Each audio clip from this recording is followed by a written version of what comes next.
All right, you guys, we need to talk. I just finished the Indiana Fever versus Connecticut Sun game. We were live on YouTube for all of you guys who are in the live watch party. Shout out to all of you.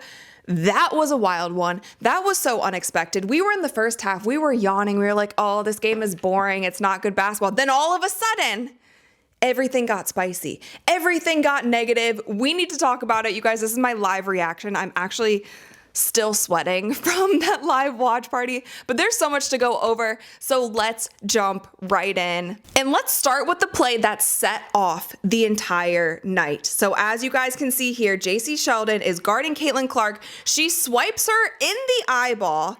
Caitlin Clark nudges her off because JC stays in her face. And then Tina Charles runs over and is kind of wagging her finger in Caitlin Clark's face. And then Marina Maybrey comes out of nowhere and chucks her to the floor. Now let's watch this in slow motion. Here, JC Sheldon is guarding Caitlin, swipes her in the face. There's one. Going for the ball, swipes her in the eyeball. Caitlin's gonna have to start wearing goggles. And then Caitlin pushes her off of her, like, why are you still in my face? Marina Maybrey, bat out of hell, chucks Caitlin Clark to the ground. Now, after this, you guys, of course, the referees are going to review the play because that's a lot of contact going on right there. That's a lot of unnecessary contact. That's a lot of non-basketball contact happening during this play, right? So the three referees that I like to say, they got them straight out of Sephora because I don't think these referees have ever refereed a professional basketball game in their life. They took these referees, they were at the monitor, they looked at it for, I'm not even exaggerating, you guys, like 15 minutes. 15 minutes they are watching this play over and over. They are seeing who pushed who. What did Tina Charles do? What did Marina Maybrey do? What did JC Sheldon do? And mind you, the reporters at the time, the announcers here are saying, of course, Marina Maybrey is going to get ejected because that was unwarranted. She literally came out of nowhere and chucked Caitlin Clark. There should be a flagrant one, of course, on JC Sheldon because she swiped her and hit her in the eyeball. Whether it is intentional or not, you can still have a flagrant a flagrant foul called on you, whether you are trying to intentionally hurt somebody or not. But this is what they called, you guys. This is what they called. Caitlin Clark, Marina Maybrey, Tina Charles were assessed with technical fouls on Tuesday. Caitlin, Marina, and Tina Charles. Technical fouls. That's it. Technical fouls. That's it. And JC Sheldon was assessed with a flagrant one foul and no players were ejected. Now, you guys, I was on live and you could just see the shock in my face. Like, I don't even know. I need to go back and watch my reaction. I was losing it. And you guys were in chat like, what is going on? What is happening? How was that the call? After 15 minutes of deliberating, that's what you call? 3 texts and a flagrant one? That's it? That's it. That is what they called. And it was so funny because on the broadcast, I'm not even sure who the male announcer was, but he was essentially like, what do you actually need to do to get ejected?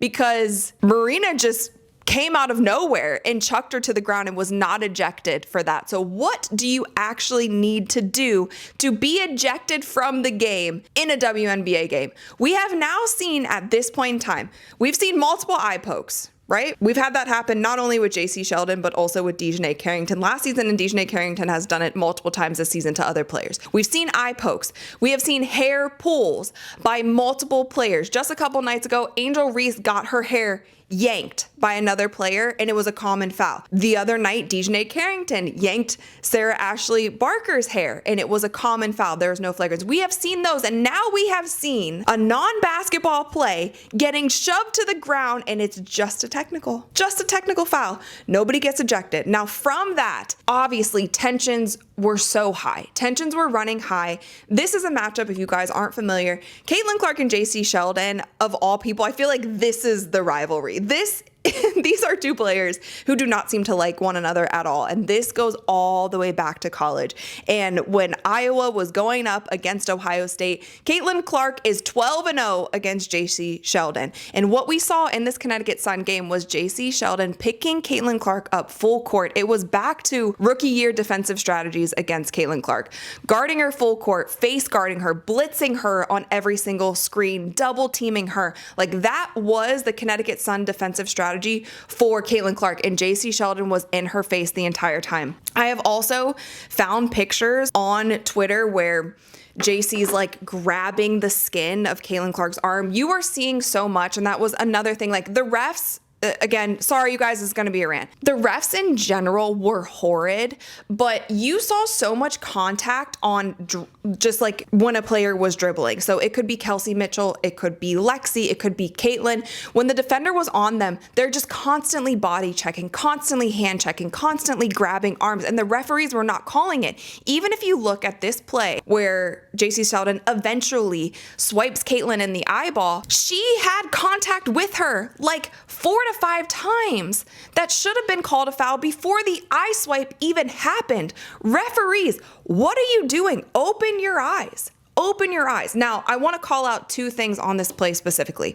I want to call out Tina Charles because I have mad respect for her for how she handled that situation. She immediately went over to defend her teammate in JC Sheldon, and she was doing like kind of a little finger wag, like, don't do that. Because what happened was JC Sheldon hit Caitlin in the eye, and then Caitlin did shove her off of her, but JC Sheldon was still in her face after she hit her in the eye. It's a normal reaction. Like, I don't think a tech should have been called on Caitlin for just literally nudging someone saying, get out of my face. Tina Charles runs over and was blocking her. And then Marina Maybrey, when she comes out of nowhere, Tina Charles immediately puts her hands up and backs away because she didn't want that to be like, I didn't do that, essentially, was what she was saying. Like, I didn't do that. And I don't think that she was trying to do that. I don't think she was trying to be physical. I think she was trying to stick up for her teammate because that's what you need to do, but de-escalate the situation, not make it something that it turned into, which is what Marina Maybrey did. The other thing I want to call out is I so wish in that moment when the referee called the fouls the way that they did with the three technicals and the one flagrant, I so wish that Coach Stephanie White would have gotten a technical in that situation. I wish she would have gotten those referees' faces and lit them up. Take a technical. At this point in time, you know that you can't get ejected because we saw a shove to the ground on a non-basketball play and she didn't get ejected for that. Coach Stephanie White is not going to get ejected unless she goes and tries to beat up the ref, which she's not going to do, but I wish in that moment that she would have lit them up. She didn't. It was fine. Things were still chippy after that, and this was brewing. Like, this was something that was brewing the entire game. We knew it going into this game that was going to get a little chippy with JC Sheldon, and if you guys remember the last game that these two matched up, Caitlin was not playing, but I made a video about this. Sydney Colson was injured by JC Sheldon. She plays recklessly and she sometimes plays dirty. And when she went for the ball, she took out Sydney Colson's knee. She was hurt. She left the game. And then there was another play where Sophie Cunningham got caught up on a screen. There was contact there. And then that's when Sophie re-injured her ankle. This was brewing before the game even started. The refs needed to have this in check from that very moment. So that was episode 1, okay? So then at the end of the game, and you can hear me talking about this on my live stream, the Indiana Fever pull away, it starts to turn into a blowout. Now, as you guys know, if a team is not good, if a team is feeling embarrassed, at this point in time also, shout out to the Indiana Fever fans because you guys came in so strong and were doing exactly what fans need to do. They were booing these players every time they touched the ball. They were getting active. They were getting after it. I'm surprised the WNBA hasn't launched an investigation yet, honestly. But the Connecticut Sun started to get embarrassed, and that is not a good place to be. That's actually a dangerous place to be when you're on the court. And so I was worried that things are going to get even more physical because when a team feels like they have nothing to lose, sometimes they start to get dirty, they start to get extra physical. And this is not only something that happens in the women's game, it happens in the men's game, it happens in any sport. And the Connecticut Sun right now are one of the worst teams in the league, and they were getting embarrassed. So now let's talk talk about Sophie Cunningham. At the end of the game, JC Sheldon is going for a fast break layup and Sophie Cunningham is running with her. And I remember in my head, like, it happened in a split second and I said, oh, let's see. Let's see what happens here. Sophie commits a hard foul on JC Sheldon. Again, as JC Sheldon is going up for a layup, Sophie bear hugs her and takes her to the ground. What I will say is Sophie did not grab her and throw her to the ground. She didn't body slam her. She didn't do anything, in my personal opinion. Maybe I'm biased here, but I'm going to give you guys my straight up honest opinion on this. She bear hugged her, took her to the ground. Yes, it was intentional. It was absolutely intentional. It was, to me, payback for what was happening the entire game. But she did it in a way that she wasn't going to injure JC. She was just making it known, like, if the refs aren't going to handle it, I will handle it. We'll take care of it, but this is not what you're going to do when you come into our house. It was an intentional foul. It was a hard foul. She brought her down. But with that, you guys, JC Sheldon got up and she was ready to go. So as you guys can see in this video, a whole scuffle breaks out. Sophie and JC are going after it. Both teams are running over, trying to break it up. It kind of goes into the fan section a little bit. The security's kind of blocking it off. It turns into something that we normally see in the NBA, but I do not blame Sophie at all. Like, I have her back. I have her back in this moment. And I'm sorry, I'm not for intentional fouls. I am not one to advocate for dirty plays. To me, this was not a dirty play. This was making a statement because the referees didn't do their damn job. This would not have happened at the end of the game if the referees did their job during the first play. If the referees did their job, I'm sorry, not just the first play, every single play leading up to that. If the referees had control of the game, that is their only job. The referees' first job, their number one job, is to protect their players. Their second job is to make sure that there is a good product of basketball on the court, that the referees aren't getting in the way of the product that is on the floor. And with that, you guys, you can hear it in the video right here. The Indiana Fever fans were chanting, "Sophie, Sophie."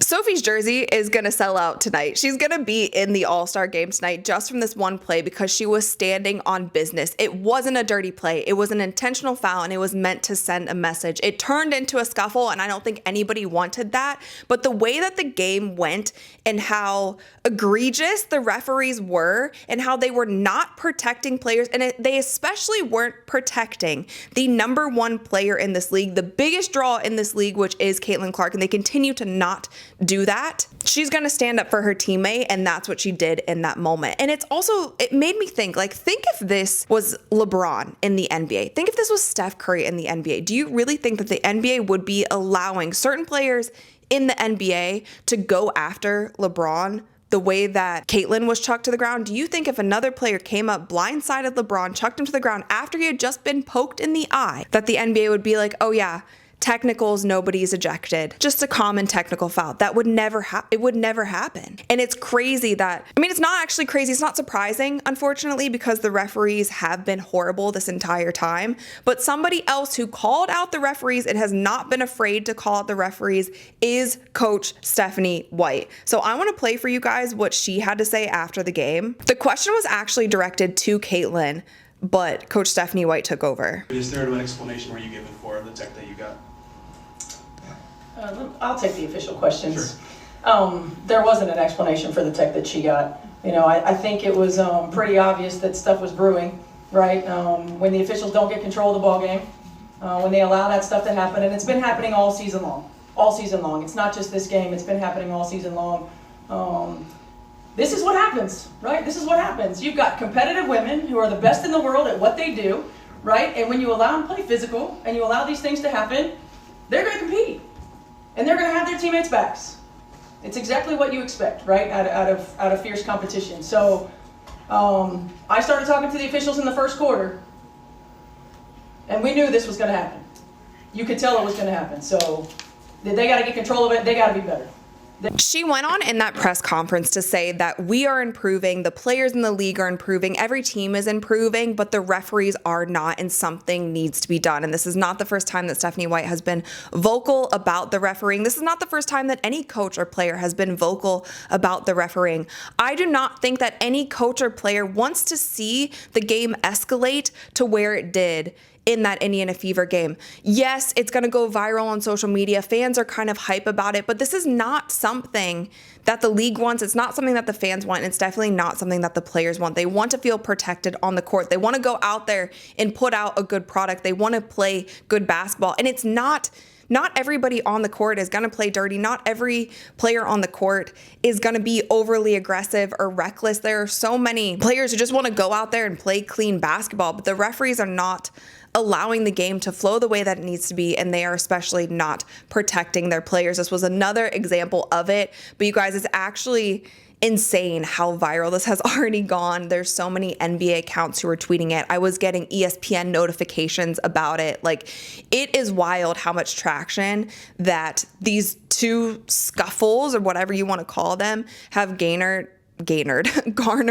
online. And we'll just have to see if Kathy steps in, what happens with the referees, if they make any changes, if they look at these technical fouls, if they look at these flagrant fouls, if they look at these ejections and they make any changes to what we're called. And with that, you guys, it's getting late. I'm rambling at this point. I'm ranting, but please, please, please let me know all of your thoughts in the comments below. Thumbs up this video if you enjoyed it. And make sure that you click that subscribe button because we upload new videos every single week. And if you guys want to be a part of the live watch party and see my actual live reactions to moments like this, then make sure that you guys subscribe, hit that little notification bell. But that's all we've got today. So from me and one of my cats, Sky, we will see you guys next time. Uwi and